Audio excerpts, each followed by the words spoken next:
mais um Buzz Podcast e com mais uma celebridade aqui presente para falar sobre o que a gente mais gosta de marketing e de comunicação. Jordan Hang, muito prazer tê-lo aqui. Você tem um currículo extraordinário e vai nos compartilhar com certeza grandes conhecimentos. Perfeito. Primeiramente, obrigado pelo convite, obrigado a todo mundo que está assistindo. Então, até porque a gente já começa o bate-papo com polêmica, né? Porque assim, todo mundo já deve ter visto ali na legenda, é Jordan Hang, que lembra alguém que todo mundo conhece com certeza, né? Mas, conhecendo a tua trajetória, você é um profissional de mão cheia, apesar de jovem, aí tem mais de 18 anos de carreira, já administrou carteiras aí de acima de 500 milhões em projetos, em negócios e bem-sucedidos.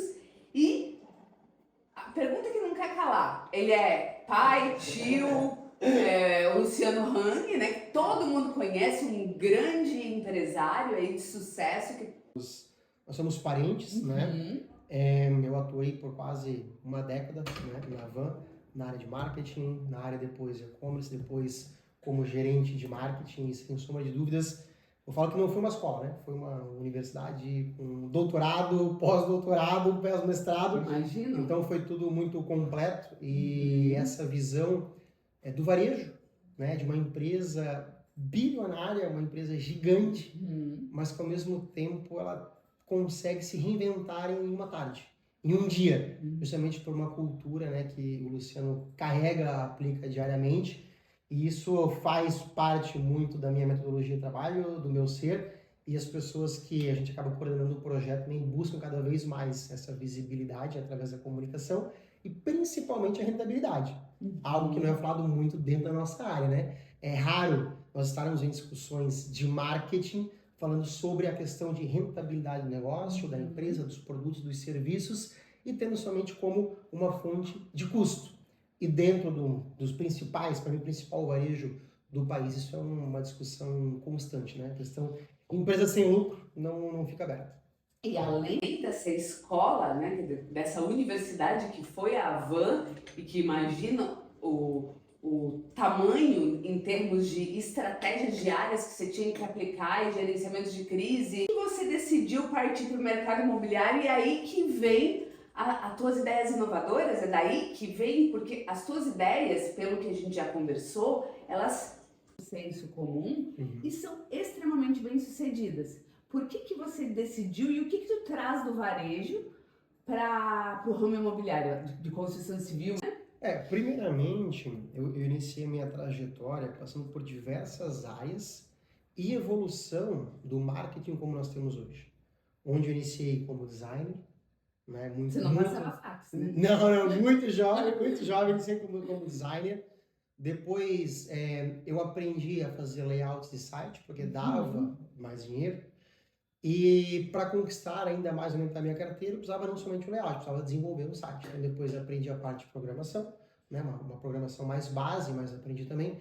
E depois foi a linha a questão do marketing digital. Então assim, eu sempre fui agregando diferentes camadas, né, de marketing, de publicidade, dentro do meu conhecimento. E ampliou a tua Fui visão. ampliando, então assim, isso eu tive uma grande facilidade como gestor, porque eu sempre pude, e até hoje eu faço isso, sentar com qualquer profissional da área e saber se a pessoa tem capacidade de entregar aquilo, se aquele prazo é real ou não é, se é possível fazer isso, mas principalmente conectar os pontos. Muitas vezes a gente pensa numa solução, numa ideia de marketing, mas que nível de tecnologia não funciona, ou vice-versa, mas quando a gente começa a ter essa visão 360 de fato de tudo, a gente consegue conectar diferentes soluções. E isso me fez sempre pensar na jornada do cliente. A gente não trabalha como a comunicação como ponto final. A comunicação é uma consequência de todo um trabalho estratégico a ser desenvolvido. O nosso cliente, o cliente do varejo, o cliente do mercado imobiliário, quando ele procura alguém de comunicação, alguém de estratégia, ele não quer um flyer, ele não quer uma publicação nas redes sociais. Cada cliente quer mais clientes. O flyer, o folder, o vídeo, uma estratégia, um lançamento é um meio para isso. E o varejo, ele vive e respira isso. Ele é muito rápido. Ele é muito rápido. Ele é muito dinâmico. E isso que eu trouxe para a gente do varejo, né? A questão dessa velocidade do mercado imobiliário, assim, foi altamente desconfortável para mim. Foi muito desconfortável, a passos lentos.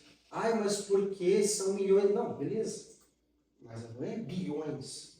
E mesmo assim conseguia ter essa agilidade.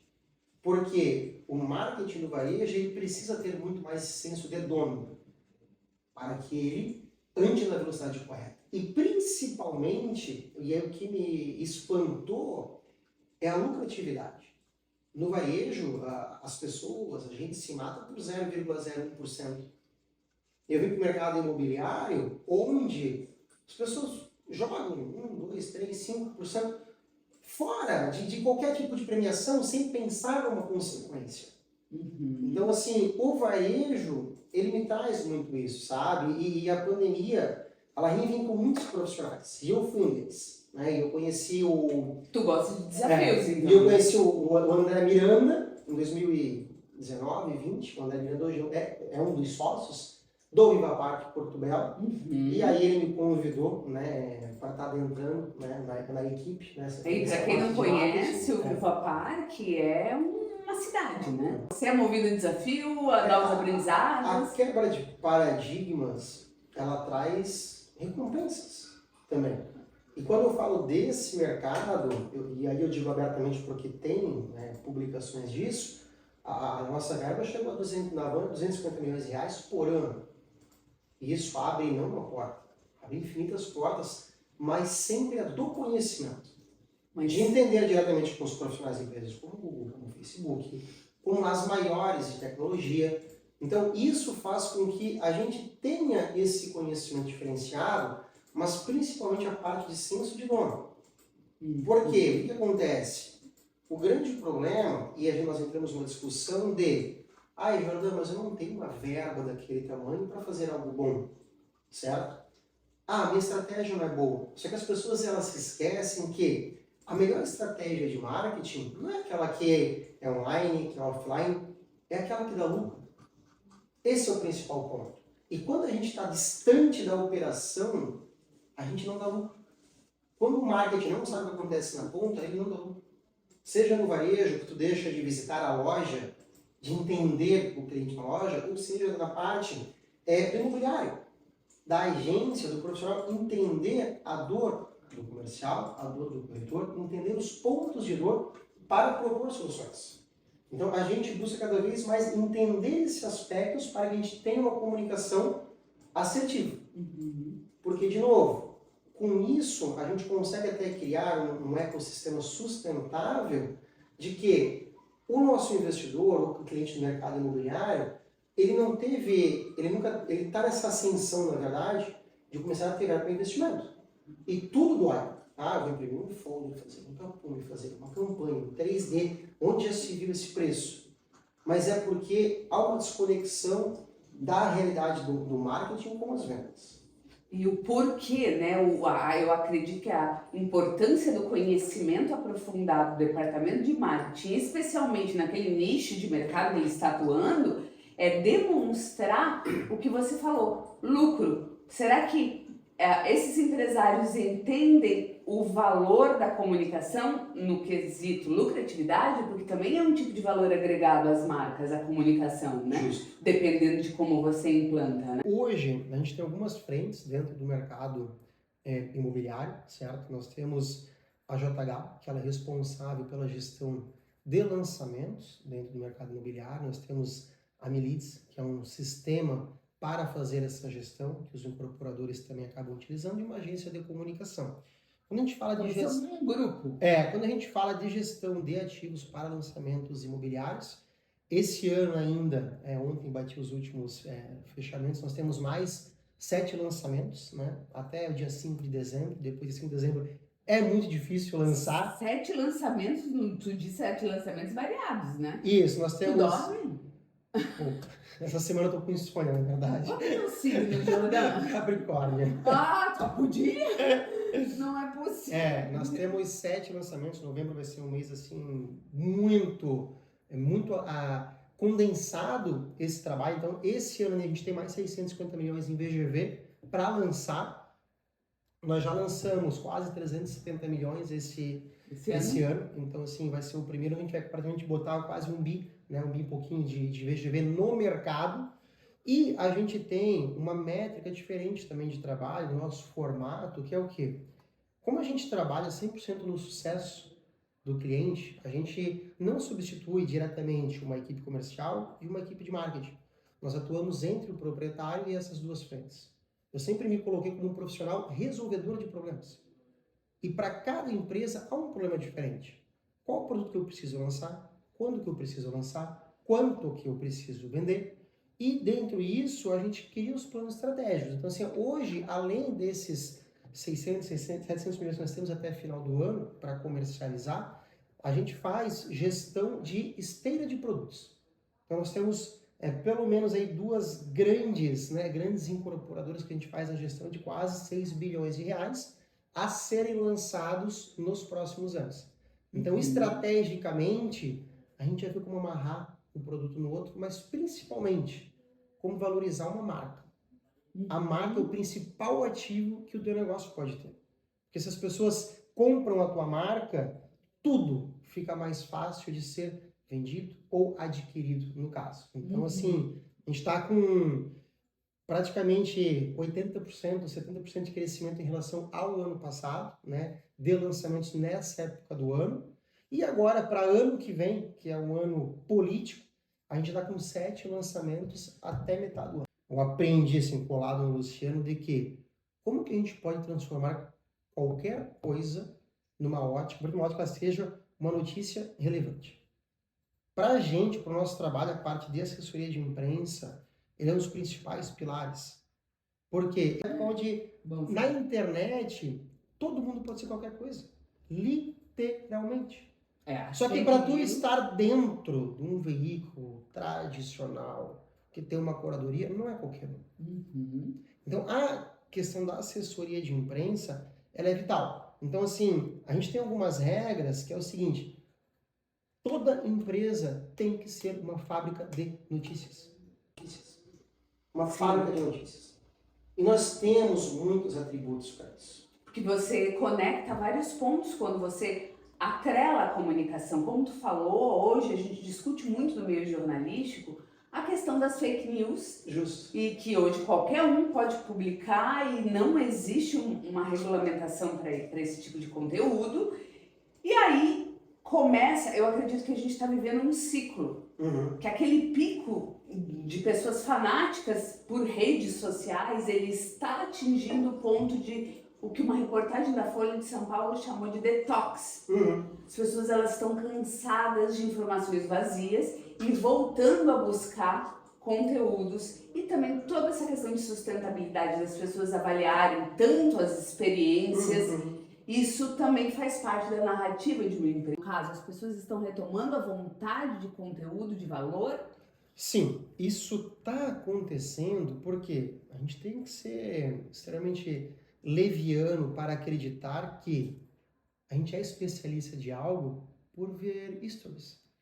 Eu vi algum influencer falando de determinado assunto, 3, 4 stories, e eu virei especialista daquilo. Então, o que as pessoas têm que entender que a rede social, ela é uma fração muito pequena da verdade.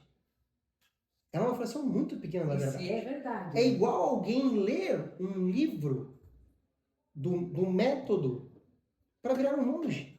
Se você ler um livro do método para virar um monge, você não virou um monge. Tu está entendendo a parte do método. Tu precisa viver, tu precisa estudar, tu precisa respirar aquilo lá. E absorver o que é. Exato. Por isso que das redes sociais a gente está cada vez mais infestados, infelizmente, de comentários superficiais, supérfluos, burros até, na verdade.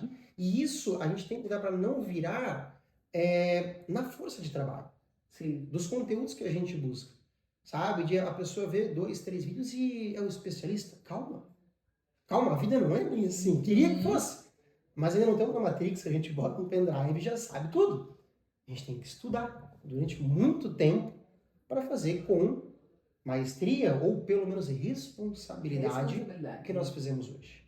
Sim. As pessoas, elas nos buscam, não somente, vamos fazer uma campanha de marketing.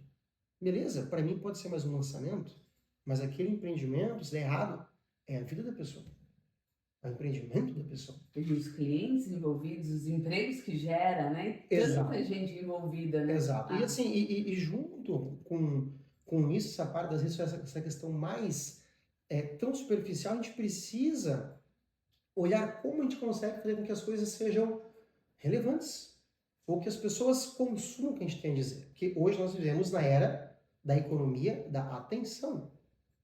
Todo negócio para sobreviver precisa de atenção. E as pessoas... E aí a gente tem que sair da nossa indústria e olhar as demais. Do seguinte sentido, quando eu falo de atenção, o açougue do bairro precisa de atenção dos moradores do bairro, para poder estar aberto. A gente está conversando aqui, a gente precisa de atenção um do outro e do público, para que seja relevante. Qualquer profissional do mundo precisa de atenção. E essa economia é tão importante que, por que o Facebook chegou a bater $1 trilhão de valuation? Porque ele tinha a atenção de 1 bilhão de pessoas, 2 bilhões de pessoas. Porque essa conectividade, exato. Né? E aí o que acontece? Quando a gente fala da atenção, as pessoas começam a pesquisar a indústria e nessa economia de atenção, todo mundo é concorrente de todo mundo. Uma incorporadora é concorrente de um vídeo de um gato dançando. Porque a pessoa está mexendo aqui no celular e ela vai ver ou o vídeo do gato, ou o vídeo da incorporadora, ou o vídeo de um varejo. E qual que vai chamar mais a atenção do usuário final? Então, assim, a gente tem que buscar uma diferenciação não somente entre a nossa indústria, mas ser relevante perante a outras comunicações, a outras empresas. Porque senão, a gente olhar só para a nossa indústria, vai ficar mais do mesmo. As pessoas não vão querer consumir um conteúdo de qualidade. Esse é um principal ponto, sabe? E se percebe também, agora, principalmente está atuando mais no sul do Brasil, apesar de que você atua no Brasil inteiro, né? Mas sul do Brasil até porque, quem não sabe, Santa Catarina tem aí, já detém 4 das 5 cidades que estão no topo de valorização do metro quadrado brasileiro, com potencial tanto para investidor quanto para o morador que quer vir para cá, né? O IBGE agora trouxe índices que São Paulo vem encolhendo, mas Santa Catarina é o estado que mais se desenvolveu em termos de população. Então é um mercado bem desafiador, porque os valores estão cada vez mais altos e você lida com um público que tem interesse, você lida com projetos de altíssimo padrão, médio, chega a lidar também? Chega. Médio a altíssimo padrão, então são estratégias diferentes. Mas percebe que existe uma padronização em termos de campanhas. Isso é muito bom. Isso é muito bom. Assim, não sei, aí é o profissional de marketing que me fale, mas existe uma padronização. Você viu aquela... Isso é muito bom. Você passa... As questões que você vê, às vezes, para mim pode ser estranho, mas será que para o consumidor é estranho? Até envolvimento de celebridades, de cantores e etc. Sim. Existe essa padronização e é visível. Né? Acho excelente para meu negócio. Porque assim, ó, vou até olhar ali, deve ter algum incorporador vendo, vamos lá. O incorporador, ele busca um terreno diferenciado, certo? O incorporador, ele busca um arquiteto único, ele busca engenheiros únicos, ele busca uma validação do produto única. E aí ele faz tudo praticamente correto. Aí chega na hora de lançar, imagem e tabela igual para todo mundo. Ou ele busca a pessoa que ele é fã. Na hora de mostrar a diferenciação, a pessoa fala. E aí, ou ela lança de qualquer jeito, ou ela apaga a marca dela. Nada pode ser mais importante que a tua marca. Sim. Porque, e aí, eu não entendo como profissional, como estudando comportamento humano, tô passando na BR, o cantor, vou lá comprar um prédio deles. Não. Então, não. Botar um famoso, qualquer, praticamente que seja, sabe, no outdoor, é a forma mais pobre e simplória de estratégia de comunicação. ele também pode estar, ele também deve estar. Entendi. Mas como que a gente usa a influência dessa pessoa, a validação dessa pessoa durante a jornada de compra do meu cliente? E as pessoas não usam... Não é só no outdoor, né? Não, isso não é consequência. As pessoas não usam, porque a grande maioria nem tem mapeado a jornada de compra do cliente. E quando a gente não mapeia, É algo tão básico, mas tão desde complexo. antes de conquistar até um pós-venda, a gente não sabe quais pontos a gente tem que melhorar. Aí no final é o seguinte, a gente está brigando por quem tem um cantor com mais disco vendido, com mais música em playlist, e não por um produto. E é feito, tá, agora vamos fazer uma campanha em cima disso. Quando o processo deveria ser do contrário. Quais são os nossos problemas? A gente precisa aumentar a venda para a carteira de investidor, precisamos buscar cliente internacional. Após entender o problema e desenhar a estratégia, quais são os influenciadores, os famosos, pessoas chave para validar esse processo? Para validar esse processo. Porque nós vamos ter famosos influenciadores de alcance nacional, só que às vezes a gente tem pessoas de menor alcance ou focado, vamos falar assim, que vão ter mais resultado. Qual é a única métrica, ou se existe alguma tendência, que muitas das empresas ainda estão subestimando neste exato momento? Tenha algo, uma estratégia que o incorporador não está entendendo, que você percebe que ele pode se direcionar, alguma dica para quem que nos assiste também, muita gente do mercado imobiliário, para direcionar? Sim.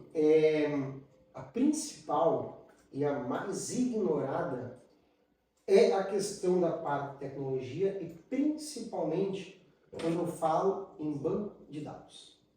Então, assim, como eu também trabalhei nessa parte de tecnologia, infelizmente, o nosso mercado não tem como hábito preencher e usar da maneira adequada as ferramentas de tecnologia à disposição dele, como um CRM, por exemplo. Ou paciência. Exato. Né? As pessoas entendem que isso é uma burocracia. Mas você não acha que é um pouquinho da cultura também do brasileiro, que é muito imediatista, se você comparar com o europeu? Só que o imediatismo, ele vai te fazer ficar nesse looping da pobreza para sempre. Por quê? Burocracia não é preencher um sistema. Burocracia é a gente perder venda por falta de informação. Esse é o principal ponto. Então, assim, o que acontece hoje? Os incorporadores, né, as empresas, elas pagam cada vez mais e mais tráfego pago e famoso, e outdoor, e campanha. E elas estão comprando pelo mesmo lead, pelo mesmo corretor, pelo mesmo cliente, 5, 6, 7, 8 vezes. Porque eles não têm um banco de dados estruturado, onde a gente pode utilizar essa informação para desenvolvimento de novos produtos. E já com automatizado, né? Exato. Para a questão... Rapidez. Até de uma área comercial, sabe? Quais são as imobiliárias que trazem mais propostas, mas ainda não fecham? As que estão tantos meses, tantos dias sem treinar conosco? As que só trazem proposta abaixo de valor? Essa distinção de banco de dados, hoje, pode não fazer falta. Porque a gente resolve vendendo papelzinho ainda. Só que no médio prazo, essas empresas vão ser sufocadas por quem usa dado com inteligência. Eu digo no seguinte sentido, por exemplo, o nosso inteligência, tanto a física quanto a artificial. O nosso sistema, né, conforme o gerente comercial, né, ele vai utilizando, ele vai recebendo os corretores interessados, ele vai categorizando. Treinou, não treinou, trouxe proposta, não trouxe. E baseado nessa categorização, hoje o Facebook ele consegue buscar pessoas similares para cada perfil que a gente está desenhando. Então isso faz com que eu tenha cada vez mais pessoas mais qualificadas. O meu custo de informação de lead, de qualquer outra campanha, ele diminui. E a gente tem essa assertividade. Então assim, algo que é pouco discutido é a tecnologia. E por quê? O dono da empresa dá a meta de vendas. Aí chega no final do mês, não bate a meta, certo? A equipe comercial fala que o marketing não entregou uma boa campanha, não entregou bons leads, e por isso não bateu a meta. E o marketing fala que a assessoria não tem. fala que a equipe comercial não domina o produto. Ou seja, um reclama do outro, não bate a meta. Sim. E quem fica vendo navios é o proprietário. É uma rivalidade E histórica. o desespero por bater a meta do mês, não faz com que as pessoas tenham a maturidade, a frieza e a responsabilidade de Dá um passo para trás. bota o pé em cima da bola. Deu, essa aqui é a regra do jogo, essa aqui é a estruturação, esses aqui são os processos. Nada pode ser mais importante que os processos de uma empresa. As pessoas vêm e vão, é normal. Infelizmente, seja por desemprego, seja por causas naturais da vida, mas o negócio não pode parar. E hoje é um mercado que sai uma pessoa e ela leva muita coisa de informação junto com ela. Porque ela trabalhou sempre daquela maneira. Então, hoje, o principal oceano azul é a falta do bom uso da tecnologia. Não adianta me falar de inteligência artificial, ela vai fazer milagre. Não tem a base, né? Exato. Uma das nossas empresas, a Milides, ela é uma ferramenta para gestão de lançamentos e estoque. E ela atua desde a etapa comercial até o contrato, pós-venda, atualização de obra, tudo. Nós cuidamos e controlamos de ponta a ponta. E isso permite a gente fazer algo único no mercado. Que é o quê? Eu sei por quanto um cliente comprou, quanto que ele já está pagando, e eu tenho um controle de valorização daquele imóvel. Então a gente está agora no mercado com uma funcionalidade onde a gente torna palpável, começando a tornar palpável, a rentabilidade de um imóvel na planta. Porque qual que é a grande realidade? O cliente fala, comprou um imóvel de 500 mil ou de 10 milhões de reais. O que ele recebe? Um boleto. Exatamente. Ele não sabe quanto está valorizando, ele não tem uma prestação de contas nesse sentido. E os nossos clientes, hoje, das incorporadoras que a gente trabalha, que a gente atua, eles vão ter acesso a um aplicativo onde cada cliente vai ver a sua carteira. De quanto ele pagou, quanto que está rentabilizando, qual que é o TIR, qual que é a rentabilidade do mês, quais são todos os indicadores, indicativos. E quanto ele rentabilizou até o momento. Exato. Ele tem uma gestão completa do ativo dele. Comprei por 700 mil há 2 anos, hoje já está 1.200.000, 1.300.000. Ele pode buscar dar um upgrade, ele pode receber informações de novos lançamentos por ter esse acesso a um clube seleto também. Então, basicamente, a tecnologia que a gente vem usando nesse caso é de empoderar o cliente. De que não seja somente um boleto. E o corretor pode usar esse... E o corretor também, porque o cliente, ele vai ver o ativo dele, e não somente um boleto. E o corretor, como ferramenta, ele tem uma prova social para novos clientes. De quanto que ele já vendeu naquela incorporadora, quanto que já rentabilizou, e como que está indo o andamento desses negócios. Nós deixamos de ter promessas vazias e nós passamos a trabalhar e atuar com dados reais. Então é essa maneira que a gente vem trabalhando. Porque o que o nosso mercado fala, imóvel é bom, é na planta, é um lançamento, está rentabilizando muito. Quanto? Mês a mês. Se eu quiser abrir às 2 horas da manhã, quanto que está a minha carteira? Como é que eu posso fazer para torná-la palpável? Então a gente traz essa facilidade tanto para incorporador quanto para cliente e corretor, né? Que é um diferencial absurdo. É um diferencial e também a questão do empoderar é muito importante. Porque as pessoas elas têm que ter o acesso ao aplicativo, mas também saber como utilizar isso de forma correta, né?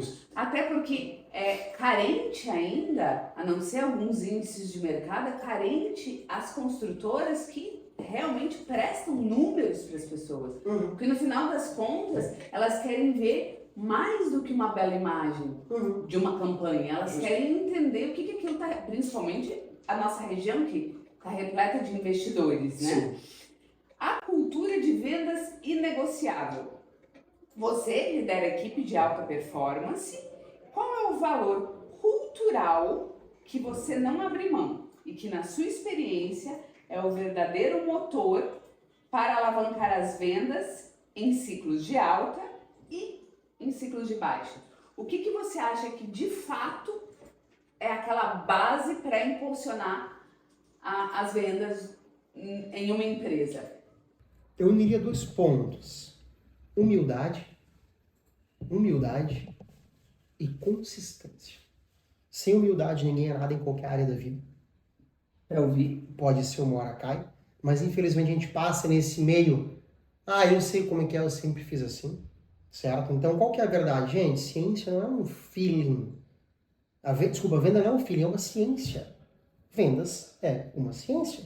Ela existe em processos. Por que eu vou comprar? Por que agora? Por que essa indústria? Por que a tua empresa? Qual o meu ganho? Por que botar meu dinheiro?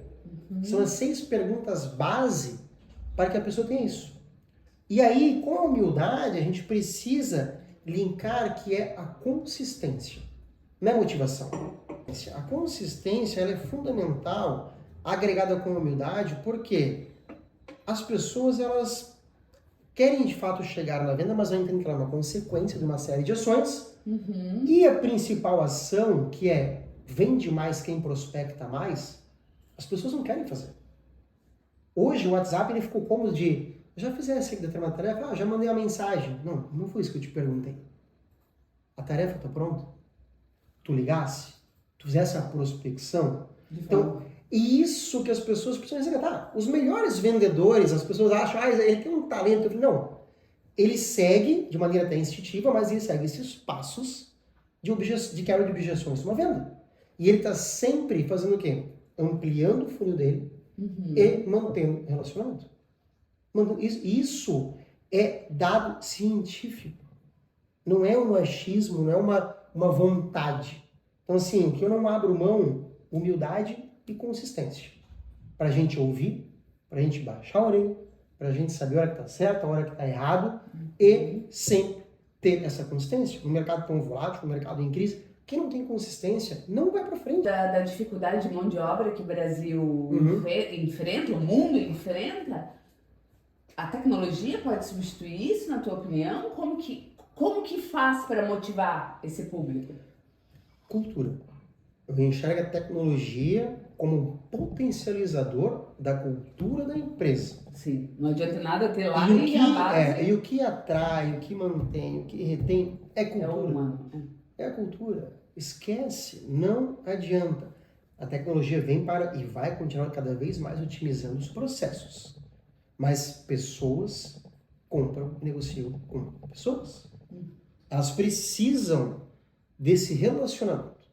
Aí a tecnologia ela vem para a gente ter um melhor relacionamento, assertivo, experiências únicas. Isso sim é o que a gente enxerga. E um ponto que a gente acha hoje em dia que a gente está passando por um problema de vida único. A ansiedade, que eu tenho isso, que eu estou com esse problema no trabalho. Gente, as pessoas já passam pelos mesmos problemas humanos há 10 mil anos atrás. Há 10 mil anos atrás. A tecnologia que nos direciona em alguns pontos. Né? Esse é o principal ativo. Ou seja, se você não souber administrar a tecnologia hoje, sim, de maneira sábia e com conhecimento por trás, as empresas que não souberem estão fadadas ao insucesso? É um insucesso e a gastar cada vez mais, né? Eu vejo que esse nosso mercado imobiliário, as empresas são uma máquina de atrair. E fica aquela mesmice mas reter, encantar e manter não enche mal. E aí é que mora o dinheiro, porque o custo de um novo cliente é 7 vezes maior do que manter um. E o nosso primeiro cliente da incorporadora é sempre o corretor. E a gente está no mercado, a gente tem um lançamento a cada 2 dias, uma região a cada 2 dias. Nós temos premiações absurdas, carros acima de R$1 milhão. Só que quando a pessoa vem pelo propósito, é diferente. Ela fica. Os pontos é a parte de treinamentos da equipe. Não adianta eu ter uma baita, uma estratégia na teoria impecável, e aí eu tenho as pessoas que vão executar, mas eu sempre fiz do outro jeito. Não estou motivado, não estou com vontade. Então não funciona. E como o nosso modelo de negócio, a gente não trabalha com fixo, nós não trabalhamos com antecipação, é 100% no risco, e a gente se garante nisso, tudo precisa andar.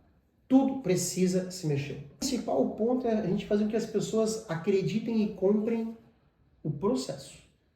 O processo é o segredo de qualquer negócio estruturado. Vocês vendem o que ainda nem foi construído, muitas das vezes, né? Justo, justo. E a área comercial atua influenciando o ciclo de desenvolvimento do produto. O que, como, o que garantir, no caso de um construtor, o que você acha que, quando você olha para um lançamento, como você sabe que aquele lançamento será um sucesso de vendas? Boa pergunta. Assim, a gente pontua que São vários fatores, né? o pior momento de nós entrarmos para fazer qualquer lançamento é quando o produto já está pronto, ou está na rua. Por quê? O produto está pronto. Tu tem que refazer. Ele foi pensado para ser bonito, para ser funcional, mas ele não foi pensado em como vender durante o desenvolvimento dele. Então, o melhor momento para a gente entrar é já na construção do produto, com a arquitetura. De saber o que a gente pode botar dentro do produto que vai agregar, como a gente vai comunicar o produto de determinada maneira, como que ele pode ser o primeiro ou o único. Isso é bem Da interessante. cidade, do estado, do país. Às vezes a gente consegue trazer algo único no estado, por exemplo. Que é simples. Simples. Como que a tua área é responsável pela venda, pelo sucesso, ela não é envolvida no processo? Mas você acaba gerando Exato. engajamento. Então, assim, a gente sabe quando vai ter um sucesso, primeiramente quando a gente não tem uma grande... O que derruba lançamentos, né? Ansiedade do dono. Isso aqui é muito complicado, porque a gente passa um processo de treinamentos, de estruturação, de retenção de informação, certo? Nós tivemos um lançamento em Brusque, que nós abrimos as vendas, eram sexta-feira, às 8 horas da manhã, a fila começou, tem documentado isso. Fila, na quinta-feira, ao meio-dia. Antes, porque o segredo é desequilibrar oferta e demanda. Nós precisamos ter mais pessoas interessadas do que eu tenho unidades para vender. E isso vem uma série de estratégias de como chegar nesse ponto. E o mais interessante, sem revelar qualquer condição de preço ou imagem final do produto. Porque eu preciso vender valor para depois eu ofertar preço. Qual é uma estratégia, se você pode nos citar, que você desenvolveu bem sucedida para um nicho específico? Dentro do mercado da construção civil, nós temos diferentes etapas e momentos da vida de um produto, de um investimento para investidor, de um pré-lançamento, de um lançamento, de um estoque e por aí vai. E para cada um deles, a gente precisa ter uma linguagem adequada. E para cada momento, nós precisamos ter números coerentes com aquele momento. Por exemplo, quando a gente trabalha uma parte de investidor, nós temos profundos estudos financeiros com diferentes índices de mercado, comparativos reais no dor, na carne, em relação ao mercado imobiliário, com outros tipos de investimento que esse cliente faz. Trazendo não somente no cerne emocional, mas nesse caso, no racional. Porque o cliente final ele vai comprar uma boa moradia. O investidor ele compra um bom número. Esse é o principal ponto. E muitas vezes, quando dizer a grande maioria das vezes, as pessoas não mudam a linguagem. O investidor que pode fazer um aporte de 10 milhões, 15, 20 milhões para várias unidades, ele é uma linguagem totalmente diferente do consumidor final, que é no mesmo produto. E a gente precisa acompanhar isso. Para cada mesa, um posicionamento diferente, uma conversa diferente. Paladar não retrocede. Se vende muito a questão de viver à beira-mar, ok, é sonho hoje de muita gente, qualidade de vida, mas esse discurso também cabe para o investidor ou está muito superficial? A pessoa ela tem que se enxergar naquela situação, e da nostalgia aqui a gente tem que ter esse hábito, essa memória afetiva. Como muitas pessoas aqui do oeste catarinense, do Rio Grande do Sul, tem uma memória afetiva com o nosso litoral. Sim. Que passavam a infância aqui, e hoje são empresários. Mas isso é específico para esse público. É muito específico para esse público. Então, assim, a gente tem cases, por exemplo, igual eu cito, Continua. o Japão ali pós Segunda Guerra Mundial, né, a Nestlé queria introduzir o café expresso lá. Fez um bom produto, fez uma boa embalagem, uma precificação boa, tentou investir, botou milhões de reais em publicidade e não conseguiu vender nada. Por quê? A população japonesa, ela era adepta do chá, não do café. Então não havia esse hábito, essa lembrança afetiva. Então o que foi feito? Um estudo de comportamento, certo? Onde eles começaram a entender que eles precisavam conquistar as crianças.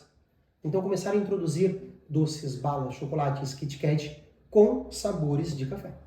Quando essas crianças foram para a vida adulta, a vida de trabalho, elas já tinham essa lembrança, essa memória afetiva com o café. Então depois começaram a consumir. O Japão saiu de 15 anos de consumo, saiu de 15 mil toneladas por ano para 500 mil toneladas por ano. Por causa dessa memória afetiva. E essas campanhas de marketing no mercado imobiliário vêm resgatando isso. Da pessoa brincar na rua, ter a segurança, correr na beira-mar, ter a família. Só que no final, o que eu vejo? Há um deslocamento entre a imagem, a propaganda do marketing, com o que a equipe comercial fala e depois o que é passado para o corretor.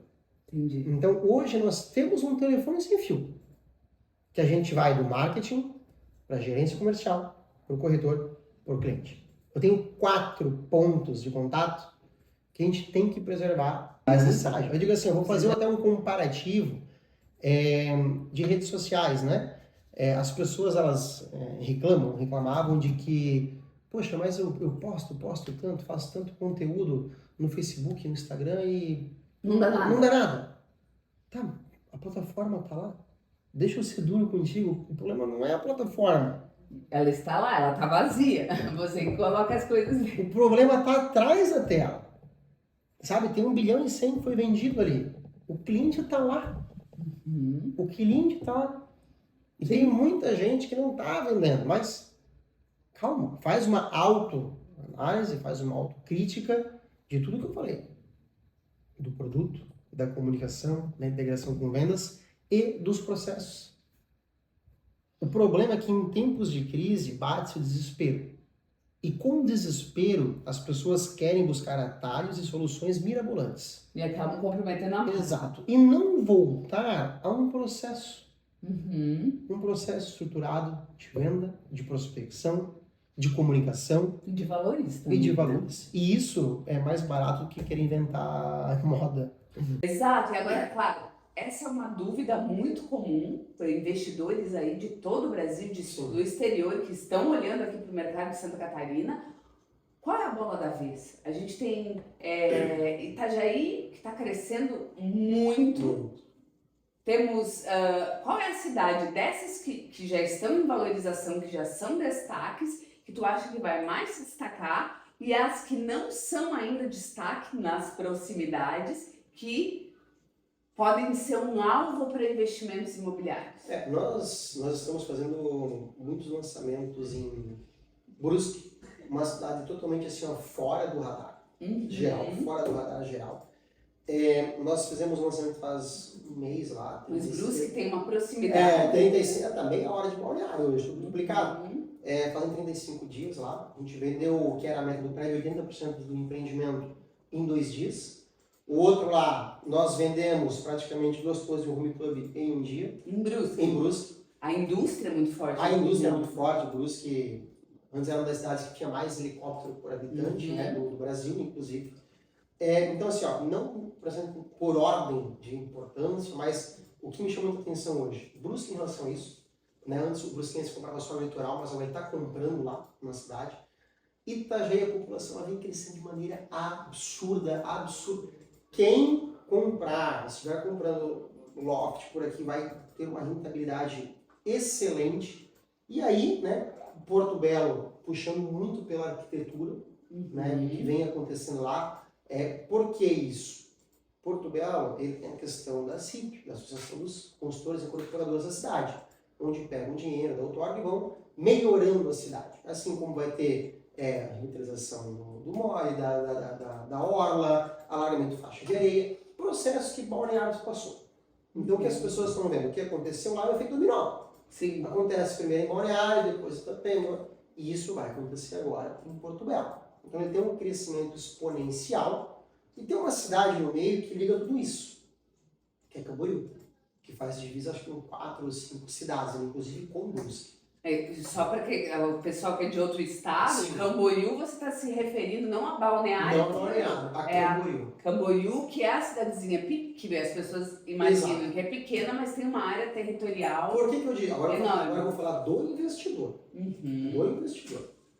É mais rápido, é mais fácil e tem menos exposição de caixa, dobrar, aumentar em 80%, né, o teu investimento, a rentabilidade E para quem não tem Camboriú, tantos milhões, exato, em Camboriú, do que tu comprar Balneário em Camboriú a 70, 80 mil reais no ano. Quem compra nesse preço geralmente é mais moradito, mas quando eu falo percentualmente, que é isso que importa para o investidor, essas cidades elas estão... É engraçado porque ela está crescendo não só para as laterais, mas se percebe aqui na região de Itajaí também, né? Sim. A área de Camboriú e Itajaí para trás, né? Exato. Na região de Ilhota, Brusque, Camboriú. Exato. E é uma cidade que tem o poder público vem revelando N melhorias para ela e as pessoas estão investindo muito, assim, sabe? Mas Porto Belo, Camboriú e Itajaí tá muito na frente. E aquela região da Grande Florianópolis, se percebe aí uma alta movimentação também, Florianópolis com índice de rentabilidade altíssimo. Tem essa região de Biguaçu, São José também, Tijuca. Uma migração, um aumento populacional muito grande ali. Se né? espera um grande aumento, né? Se espera, e hoje quando a gente fala de Floripa, de governador da região da ilha, a grande dica dos incorporadores é a parte de aprovação, de poder público. Aprovação ambiental. É desafiador. Então isso acaba desestimulando muitas pessoas para migrar para lá, investir lá. Né? Mas assim, para quem consegue, é a capital, né? A capital ela tem esse valor agregado diferenciado, né? Pelas suas belezas naturais. Então assim, de novo, acho que essas pessoas também veem muito em relação a Porto Belo, porque a infra de Floripa já está pronta. O trânsito de Floripa não tem mais muito o que fazer, sabe? Mas quando tu vê Porto Belo nessa ascensão, com o dinheiro das incorporadoras, o nível de melhoria disponível, ele é muito superior. E que é algo a se observar, né? Ver realmente o que os projetos que estão sendo realizados, porque isso tudo impulsiona, né? Você vai atrair novos investimentos. E eu vejo também que a gente falou muito da área litorânea, né? Mas outra área que vem crescendo muito são as áreas serranas. Sim. As pessoas estão cada vez mais olhando para as serras como se fosse um refúgio de luxo, sofisticação. Justo. Quero me esconder, eu quero realmente relaxar com a minha família. E você também tem apostado em gerenciar projetos nas serras. Isso, nós temos um lançamento ainda, né, esse ano em Gramado. Que é espetacular. Assim, ele vem com um dos maiores nomes da arquitetura do Brasil. Esse aqui é um ponto importante. E ele vem num luxo que não grita. Né? É um luxo diferente, por exemplo, de Balneário, que cheguei. Né? Ele é um luxo diferente, um pai de luxo, é um old money. Que segue essas tendências. Exato, e ele é muito mais sobre, aí sim, a experiência para o cliente conversar exatamente a mesma língua. Sabe? Então, assim, a gente tem hoje projetos... Como é que estão os índices de valorização de Gramado naquela região? São bons para investimento ou mais para moradia, mais para uma segunda casa?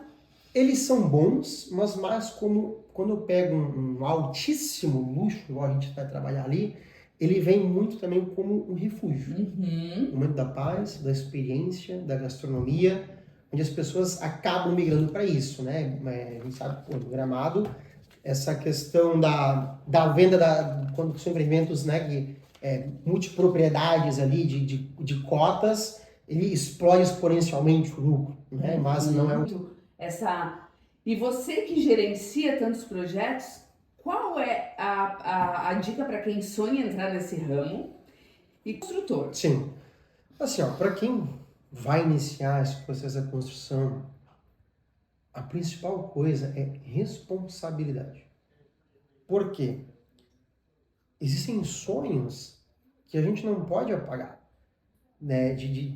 Não podemos correr o risco de se aventurar no mercado, buscar fazer uma permuta com uma família que comprou há 10, 20, 30 anos, passou de geração em geração.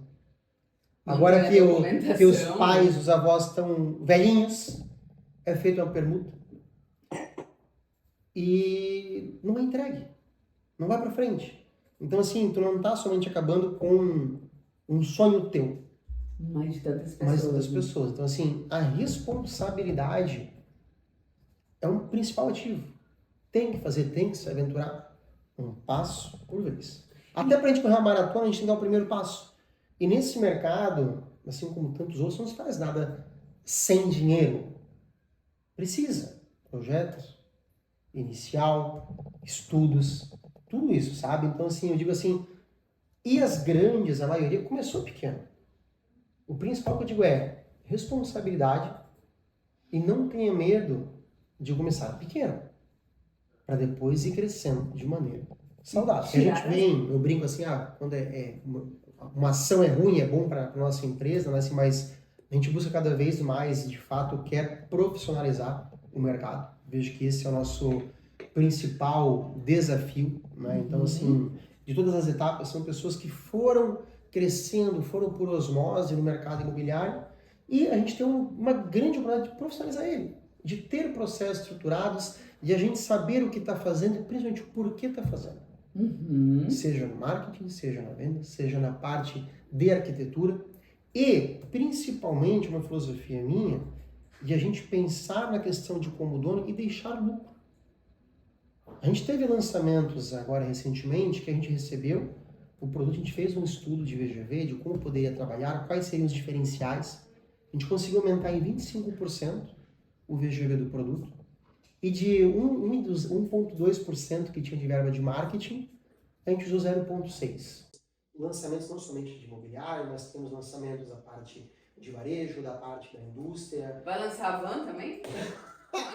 Ou chega? Essa aí nasce sozinha, essa nasce sozinha. Essa já fez. Essa nasce sozinha. Então assim, quem busca a gente é empresários que sabem que a área de marketing poderia fazer mais. Esse cara, ele busca a gente e até hoje, assim, é só parceria de sucesso. Espero que, assim como eu, vocês tenham gostado desse conteúdo riquíssimo. Conto contigo no próximo podcast, porque eu tenho mais uma... Eu juro que eu pulei, né? E a gente fica... Eu também gosto de falar. Mas muito bacana, muito valioso. A gente fica por aqui e sempre com essa visão de sustentabilidade. Até a próxima, pessoal!